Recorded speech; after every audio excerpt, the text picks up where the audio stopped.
எத்தனை நன்மைகள் எனக்கு செய்தீர், எப்படி நன்றி சொல்வேன், நான் எப்படி நன்றி சொல்வேன்.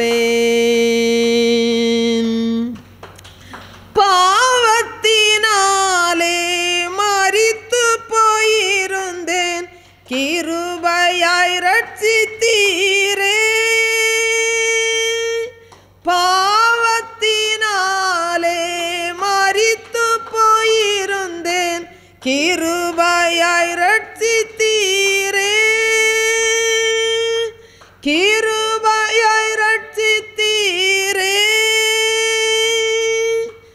எத்தனை நன்மைகள் எனக்கு செய்தீர், எப்படி நன்றி சொல்வேன், நான் எப்படி நன்றி சொல்வேன்.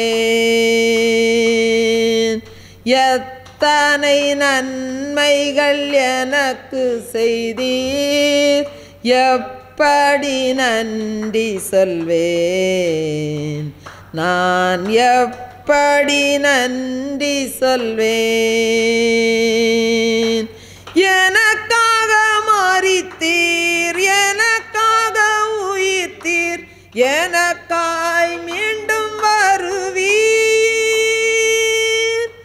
எனக்காக மரித்தீர், எனக்காக உயிர்த்தீர், எனக்காய் மீண்டும் வருவீர். எனக்காய் மீண்டும் வருவீர். எத்தனை நன்மைகள் எனக்கு செய்தீர், எப்படி நன்றி சொல்வேன், நான் எப்படி நன்றி சொல்வேன். எத்தனை நன்மைகள் எனக்கு செய்தீர், எப்படி நன்றி சொல்வேன், நான் எப்படி நன்றி சொல்வேன். கரங்களை பிடித்து கண்மணி போல காலமெல்லாம் காத்தீர். கரங்களை பிடித்து கண்மணி போல காலமெல்லாம் காத்தீர். காலமெல்லாம் காத்தீர். எத்தனை நன்மைகள் எனக்கு செய்தீர், எப்படி நன்றி சொல்வேன், நான் எப்படி நன்றி சொல்வேன்.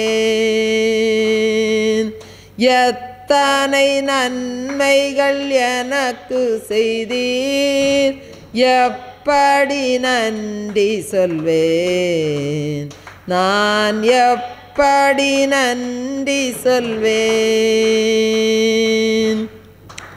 பாவங்கள் போக்கி சாபங்கள் நீக்கி பூரண சுகமாக்கி நீர்.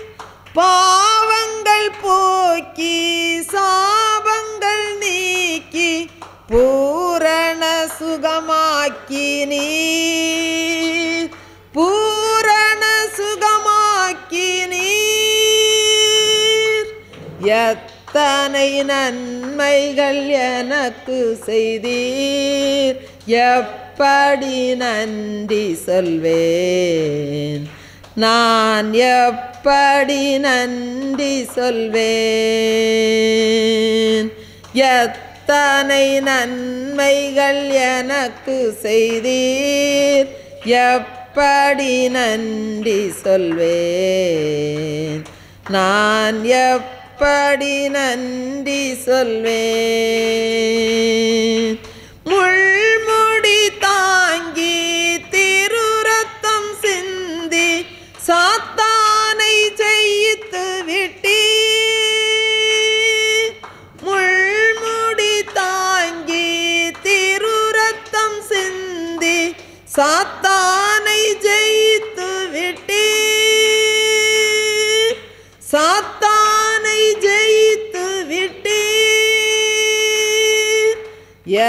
எத்தனை நன்மைகள் எனக்கு செய்தீர், எப்படி நன்றி சொல்வேன், நான் எப்படி நன்றி சொல்வேன். எத்தனை நன்மைகள் எனக்கு செய்தீர், எப்படி நன்றி சொல்வேன், நான் எப்படி நன்றி சொல்வேன். நீர் செய்த அதிசயமாயிரமுண்டு, விவரிக்க முடியாதையா. நீர் செய்த அதிசயமாயிரமுண்டு, விவரிக்க முடியாதையா, விவரிக்க முடியாதையா. எத்தனை நன்மைகள் எனக்கு செய்தீர், எப்படி நன்றி சொல்வேன், நான் எப்படி நன்றி சொல்வேன். எத்தனை நன்மைகள் எனக்கு செய்தீர், எப்படி நன்றி சொல்வேன், நான் எப்படி நன்றி சொல்வேன். நன்றி ராஜா, நன்றி ராஜா, நன்றி ராஜா, நன்றி ராஜா, நன்றி ராஜா, நன்றி ராஜா, நன்றி ராஜா, நன்றி ராஜா. அல்லேலூயா, அல்லேலூயா, அல்லேலூயா. சங்கீதம் 27வது அதிகாரம் 14வது வசனத்தை நம்ம வாசிக்கலாம். சங்கீதம் 27:14. கர்த்தருக்கு காத்திரு, அவர் உன் இருதயத்தை ஸ்திரப்படுத்துவார். திடமனதாயிருந்து கர்த்தருக்கே காத்திரு. அன்பானவர்களே, காத்திருக்கிறது என்பது ஒரு கடினமான காரியம்தான். ஆனால் நாம் காத்திருக்கும் காரியம் உடனே அது வாய்க்காவிட்டால் கர்த்தர் அதை செய்து தரமாட்டார் என்று அர்த்தமில்ல. பாருங்க, கானாவூர் கல்யாண வீட்டில் திராட்சரசம் குறைபட்ட போது ஆண்டவர் சொல்லுகிறார், என்னுடைய வேலை இன்னும் வரவில்லை என்று சொன்னார். அதை கேட்டபோது அநேகருக்கு அது பயத்தையும் திகிலையும் கலக்கத்தையும் ஏற்படுத்தி இருக்கலாம். ஆனால் ஆண்டவர் ஏற்ற வேளையில் அற்புதத்தை செய்து அவர்களை மகிழ்ச்சியாக்கினார் என்று சொல்லி நாம் வேதத்தில் பார்க்கிறோம். நீதிமொழிகள் 13வது அதிகாரம் 12வது வசனம் சொல்லுகிறது, நெடுங்காலமாய் காத்திருக்குதல் இருதயத்தை இளைக்க பண்ணும், விரும்பினது வரும்போதோ ஜீவ விருட்சம் போல் இருக்கும். அன்பானவர்களே, நெடுங்காலமாய் காத்திருக்கிற நம்முடைய வாழ்க்கையில் தேவன் அற்புதங்களை செய்து நம்மை நிச்சயமாக அவர் மகிழ்ச்சியாக்குவார். இந்த உலகத்தில் மக்கள் தனக்கு ஒரு நல்ல வேலை வாய்ப்பு வேண்டும், தனக்கு ஒரு நல்ல பிள்ளை செல்வம் வேண்டும், தன்னுடைய வாழ்க்கையில் ஒரு நல்ல திருமணம் நடக்க வேண்டும், எனக்கு ஒரு நல்ல வீட்டை கட்ட வேண்டும், என்னுடைய வியாதி நல்லபடியாக சரியாக வேண்டும், வியாதி பிரச்சனையிலிருந்து பிசாசின் போராட்டங்களிலிருந்து விடுதலை கிடைக்க வேண்டும். இப்படி அநேக காரியங்களுக்காக மக்கள் காத்திருக்கிறார்கள். உலக ஜனங்களை பார்க்கும்போது அவர்கள் காத்திருக்கிற காரியம் அவர்களுக்கு நன்மையாக முடியுமா அல்லது எதிர்மறையாக முடியுமா என்ற நம்பிக்கை அவர்களுக்கு கிடையாது. ஆனால் வேதம் சொல்லுகிறது, நீதிமொழிகள் 14வது அதிகாரம் 26வது வசனத்தில், கர்த்தருக்கு பயப்படுகிறவனுக்கு திட நம்பிக்கை உண்டு, அவன் பிள்ளைகளுக்கும் அடைக்கலம் கிடைக்கும். அன்பானவர்களே, கர்த்தருடைய பிள்ளைகளாகிய நமக்கு திட நம்பிக்கை உண்டு. நம்முடைய காத்திருக்குதல், நம்முடைய நம்பிக்கை நிச்சயமாக அது வீணாய் போவதில்லை. நாம் காத்திருக்கிறது மனுஷனிடத்தில் அல்ல, நம்முடைய தேவனாகிய பொய்யுரையாத தேவனாகிய கர்த்தரை நோக்கி நாம் காத்திருக்கிறோம். ஆகவே நம்முடைய காத்திருக்குதலுக்கு நிச்சயமாக பலன் உண்டு. சங்கீதம் 30வது அதிகாரம் 5வது வசனம் சொல்லுகிறது, சாயங்காலத்தில் அழுகை தங்கும், விடியற்காலத்திலே களிப்புண்டாகும். அன்பானவர்களே, தேவன் நம்முடைய அழுகையை மாற்றி அவர் களிப்பை கட்டளையிடுவார். துயரம் நிறைந்த நம்முடைய இருதயத்தை ஆனந்த தைலத்தால் அவர் நிரப்புவார்.